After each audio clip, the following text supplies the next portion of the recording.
Hello and welcome back to Buckle Up. I'm Harry King and this is the Genesis G80 Electrified. But is it any good? I'm going to start by talking about the styling, and it may already have confused or not escaped your notice. Some people think this is a Bentley at first glance. So you might be thinking, why have you called it a Genesis? That's clearly a Bentley, Harry. But no, this is a Genesis. This is a Genesis badge. It definitely doesn't bear a striking resemblance to any other manufacturer's badges. Also, the designer of this car definitely didn't come immediately previously from Bentley. I want to be very clear though, this is not a bad thing. Everyone stares at this car. Everyone wants to know what it is. Everyone thinks it's worth 200 grand because of how it looks. And it does look brilliant. Electric model gets this filled in grille, which I think is actually better than the petrol model I've tested previously. In terms of styling, I think this just balances out the front of the car a bit better. It also has a very smartly disguised charge flap in it. Can you see it? Can you tell where it is? It's here! If I push that in, pull it open, it's obviously got CCS fast charging capability. I'll close that back up again. And go down the side. Round here, I want to first draw your attention to this styling element here that definitely doesn't look like the letter B. I wonder why that might be. You've got 19-inch, many spoked alloy wheels with humongous brakes behind them. This is a big boy. It's actually a long walk to the back. It's 5 meters long because it's proper luxury. You've also got smatterings of chrome all over the place, kind of round the windows, tops of the door handles, and on that, definitely not a letter B. And then round at the back, we get a continuation of that brightwork round here. You have the name of the brand spelled out in large letters, very premium, and a flash of brightwork across the top of the boot, which also has a very subtle spoiler lip here, which is just tasteful and nice. I'm going to open the boot because it's not brilliant news here. This is not a ground-up bespoke EV. This is a shared platform EV, and obviously it's a sort of low-slung, big saloon car, which meant that there wasn't a huge amount of space for a rear motor to go in, so they've kind of had to put this massive hump in the boot, which takes it down from over 500 litres in the petrol car. This gets 354 litres. To really make that live for you, a VW Golf is 380 litres. So this 5 metre long luxury car has a smaller boot than a VW Golf.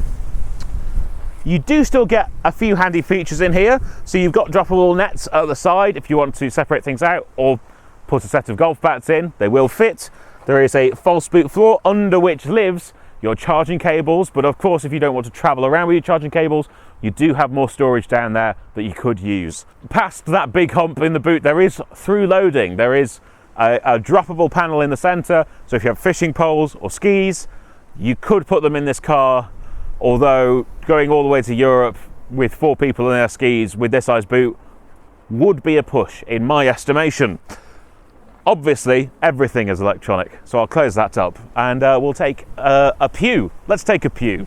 So this is really the other place we feel the downsides of this not being ground up EV. Because it's shared and I've experienced the petrol car, I know that these seats are all slightly raised and the floor is slightly raised, so it's just not quite as luxurious and spacious as the other car felt, which is a shame. But actually, if you experienced it in isolation, I don't think it would be too bad.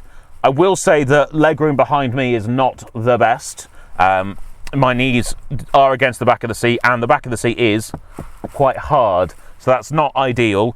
Of course, I am 180 centimetres tall, so if you have a shorter driver or a shorter passenger, that will probably be okay. There's also not the most headroom in the world, with the seats being a little bit raised up, and it is quite a coupe-esque roofline.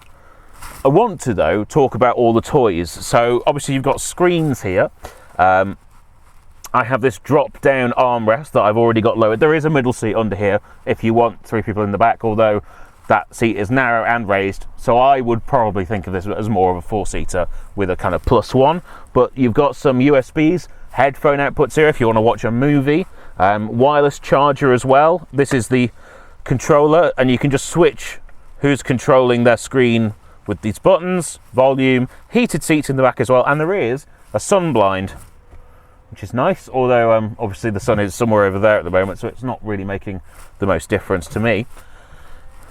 You've also got manual sunblinds in the windows here, and just various nice touches that you would expect from a luxury car. So full leather interior, nice carpets as well. You've got climate zone back here with all the controls, fan speed and temperature, and actually directional air, which is quite nice. I've got obviously the traditional hook up here, but I also have a nice coat hanging hook, a metal one at the front here. The whole of the roof is made from Alcantara as well. Just feels very, very nice and premium. I also get, classic, this is a Korean car, so I have the ability to move the passenger seats from back here if you are being chauffeured. So if you were sat in this seat, legroom doesn't have to be a problem, because you can just make the front seat go away to achieve the leg space that you need. And the seats are really comfortable, but let's see how comfortable they are in the front. Yeah, the seats are very comfortable here as well. And not only are they comfortable, they're also heated, cooling, and massaging. I'm going to turn that on now, actually. Just do that. The rest of this interior is exquisite. I've got wood on the dashboard, which is proper for a luxury car, as well as lots of bright flashes that kind of run along. I've got a humongous infotainment screen. It is quite far away, but it is a touch screen still. But also, I have a controller down here that I can use, which is very handy, especially when you're on the move. It means you can actually do things in the infotainment without taking your eyes off the road, which is very useful indeed. 2 cup holders. Obviously, everything is covered by a kind of little hideaway flaps, if you want it to be. But we've also got wireless Qi chargers and 2 USBs down here as well. You can connect to the Android Auto or Apple CarPlay with a USB-A, but it is wireless. It's currently running wireless. It works very, very well. Also a digital screen here, and you've got all the nice flash changes when you change your drive mode, or I like sport. More storage, massive kind of felt-lined box here as well, and a big old felt-lined glove box too. And I love this. Climate controls, permanent, illuminated, and yeah, there's a bit of a touchscreen in the middle, but actually super easy to use. I found it very easy to live with this week. And everything's just so nicely thought out. You've got a premium sound system, and all of the controls on the doors are just beautifully laid out. You've got these really nice lights that you just touch to come on and off, and they kind of fade in and out. This is not groundbreaking stuff for a luxury car, but it's a brand that you might not be aware of in the luxury space, and it's good to know that they also execute very well on these things. Multifunction steering wheel. I've got normal like wipers, lights, smart cruise, radio controls. I've got a rotary control for volume on the steering wheel. It's also a rotary control for the volume here in the center. Both are very easy for the driver to use. There's a good bit of driver focus actually going on with these buttons. Very, very well laid out. Again, as I said in the back, I am really rather close to the ceiling, and this seat is all the way low as it will go. Sometimes when I have to look right over my shoulder, my head touches the ceiling there, or if I have to lean forwards to do the touchscreen, my head meets the ceiling there as well. Which obviously that's happening when I'm stationary, but it's still not like the most comfortable thing in the world. Let's see though what it's like on the move. Okay, so driving the Genesis G80 Electrified. Start with some basic figures. When I drove the petrol version of this car, I bemoaned the fact that in this country we don't get the V6 version. And I think, looking at these figures, they've kind of directly matched them against the V6 version. So this has 365 horsepower, which is exactly the same as the V6 petrol. And also, it accelerates from 0 to 62 in around the 5-second mark, so it's quick. The other side of the coin is, though, you might think EV, okay, what's the range? So this has like an 87 kilowatt hour battery, which is very big. That's bigger than the EV6 or the Ioniq 5 get as standard, which means WLTP, the range is over 300 miles, which is very good. Over 300 miles of driving between charges is quite a long way. You will want to stop and charge after that distance.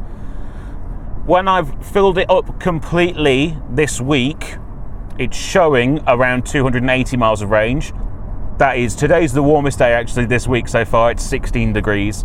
On the other days it's been even colder. That does affect the range. Obviously having the aircon on affects the range also.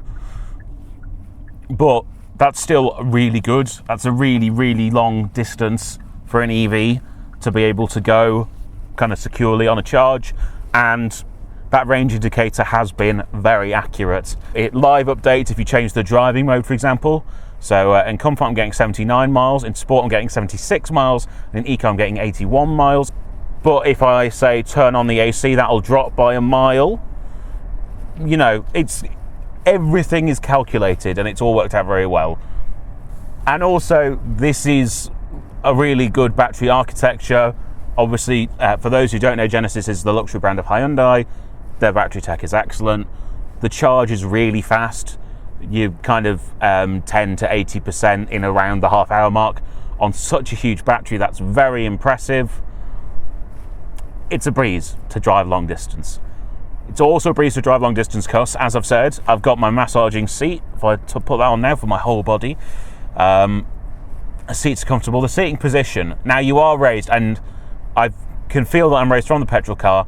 And that's displaying not just in my proximity to the ceiling, but actually the armrest on the door and the one here in the centre feels slightly low to me because of that. Obviously, if you're a slightly shorter driver, that won't impact you as much. But in general, the seating position is very good. I still feel quite low on the road, which often you don't in an electric car. My sight lines are all good. I've got a nice big rear window. I've also got a surround view camera. So actually, even though this is 2 meters wide and 5 meters long, it's not too bad to park it. I'm not going to say it's easy, but it's very manageable. And just the ride it's really lovely. I mean, the weight is on its side. It's over 2 tons with the battery and everything, but it's just really, really well judged. And you actually still get a good amount of road holding, kind of driver engagement. The steering weighting on this is excellent. If I pop it in sports mode now, we're on a slightly better road. I think this has some of the best steering on an electric car outside of the performance EVs. So I'm only really thinking Ioniq 5N, Porsche Taycan as maybe better. And this is a big luxury car, but you can actually really point and squirt it if you want to. And it's got bags of power, but it's really easy to position on the road, even though it's massive. So it's good to drive. It's very comfortable. It's great at long distance because it'll fast charge really well and the range is really good. My downsides are that boot being partially filled by the motor is far from ideal.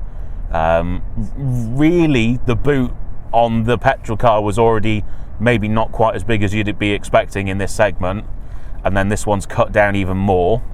And the fact that I'm a little bit raised up isn't ideal. But there's so much good tech as well. Oh yeah, also obviously radar, cruise control with auto steer. It has a lane change function, so you can tap the indicator and it'll change lanes for you on the motorway if it's clear.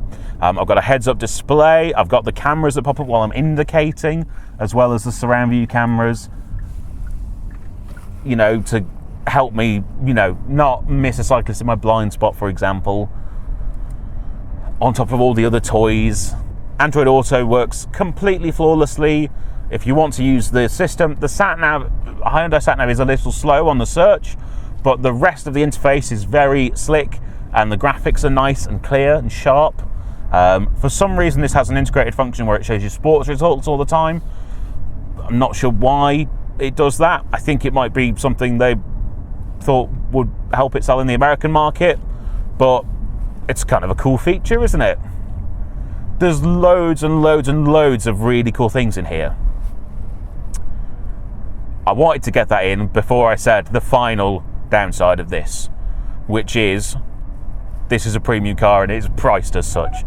But I think you'd be paying as much, if not more, for any of the German rivals. I think this interior matches or beats all of them. I think the tech matches or beats all of them. The power is there. I think the charging and the range, I actually trust Hyundai's battery tech more than I trust Mercedes Benz.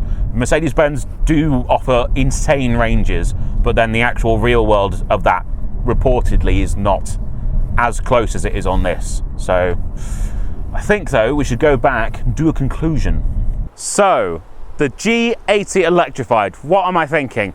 Obviously, I've just kind of covered over my big downsides of the car, and obviously, there's a whole raft of upsides. This is an excellent vehicle. But there's one key thing I haven't mentioned. I have alluded to the fact that some people on first inspection see this and think, is that a Bentley? Everyone, if you buy one of these cars, one, I hope you like talking to people, because everyone will ask you what it is, and then when you explain it's not a Bentley, there's even more questions about what Genesis is. You have to explain who they are. I really enjoy that, but I also spend my time standing on YouTube making car videos because I like people to pay attention to me. The upside of that, though, is everyone thinks this is even more premium than it is, and it's already incredibly premium. And also it looks so good. I don't think there is a large saloon car available right now that looks anywhere near as good as this one. It's just so svelte and athletic looking. I really, really like this car. If you could live with the boot size and you're not any taller than me, I think this is an excellent electric car purchase, and I strongly encourage you to go and test drive one for yourself. Thank you so much for watching. Please remember to like, comment, and most importantly, subscribe. You'll find all the links to all our social medias down in the description. You'll also find a couple of other ways that you can support our channel. So we have channel merchandise, and we also have channel memberships right here on YouTube. So please go and do one or all of those things, and I will see you next time. Bye-bye.